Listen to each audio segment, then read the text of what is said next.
नीलगिरी कांग्रेस दल पक्षर गांधी जयंती पालन अवसर में वृक्षरोपण और फल बंटन कार्यक्रम अनुष्ठित हो जाइछि।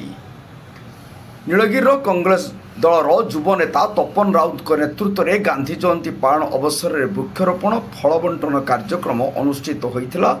सूचनार जमापड़ी प्रबल वर्षा सत्वे नीलगिरी कांग्रेस कार्यालय परिसर में गांधीजी फटोचित्र में माल्यार्पण करा सहित उपस्थित कांग्रेस वरिष्ठ नेता माने तांकर स्मृतिचारण करने सहित तांकर अहिंसा मार्ग नीति और आदर्श रे अनुप्राणित होगाकू आह्वान देइथिले।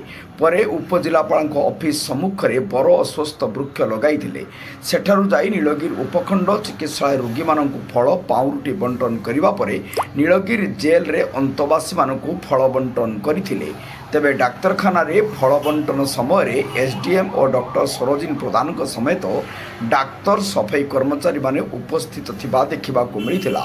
उक्त कार्यक्रम को कांग्रेस शृंखलित युव नेता तपन राउत अध्यक्षतार आयोजन करा जायथिला। अन्य मानक मध्य जोगेश्वर बेहरा, रामचंद्र जेना, उपेन्द्र बेहरा, जोशदानंदन सिंह, पागु मिश्र, सुरेन्द्र दास, मधुसूदन पात्र, अश्विनी पात्र, आदर्श गौरव दास, प्रफुल्ल कुमार महांती समेत शताधिक कांग्रेस छामुआ नेता और कर्मी माने उपस्थित थिले।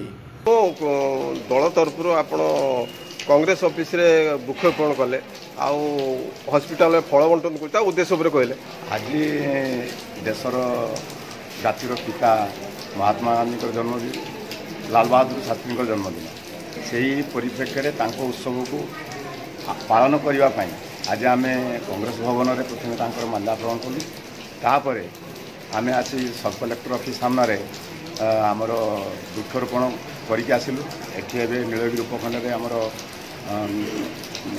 रोगी मानक फल बंटन करूँ आ वृक्षरोपण करूँ।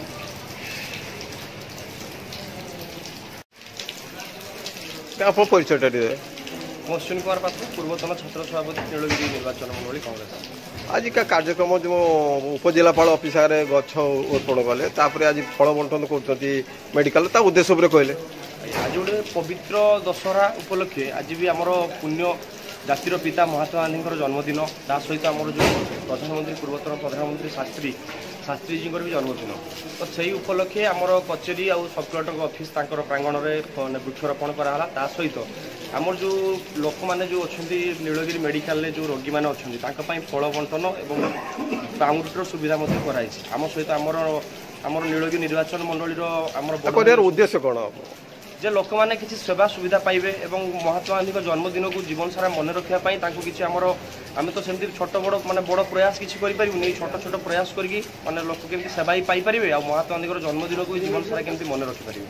धन्यवाद। आप परिचय देवे। तपन कुमार राउत, समाजसेवी।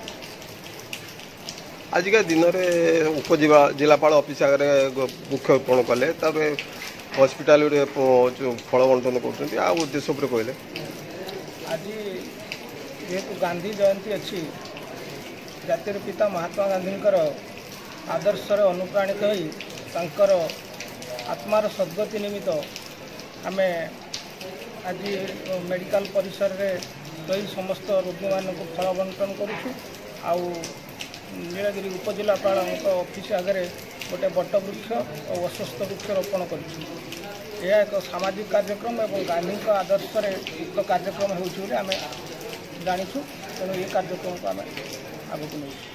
धन्यवाद। परिचय देल। मु उपेन्द्र बेहरा, नीलगिरी एनएसी कांग्रेस सभापति। आज एक पवित्र दिवस भारत वर्ष आज दिन जातिर पिता महात्मा गांधी जन्मग्रहण करते जयंती को स्मरण रखापी आम आज नीलगिरी उपखंड सब कलेक्टर ऑफिस रे दुईटी वृक्षरोपण कर सहित नीलगिरी मुख्य चिकित्सालय आम सब युवक बंधु और कांग्रेस दल सब वरिष्ठ नेतृत्व आज आसिक सामिल होती। बर्तमान आम फल बंटन कार्यक्रम आरंभ करूँ। आम सहित आमर युव नेता तपन कुमार राउत एवं युवक बंधु अश्विन कुमार एवं अन्य युवक बंधु अनेक रही एम सहयोग आम बर्तमान जो फल बंटन कार्यक्रम आरंभ करूँ आज ये दिनटा आम मन रखापी एसबू कार्यक्रम कर धन्यवाद।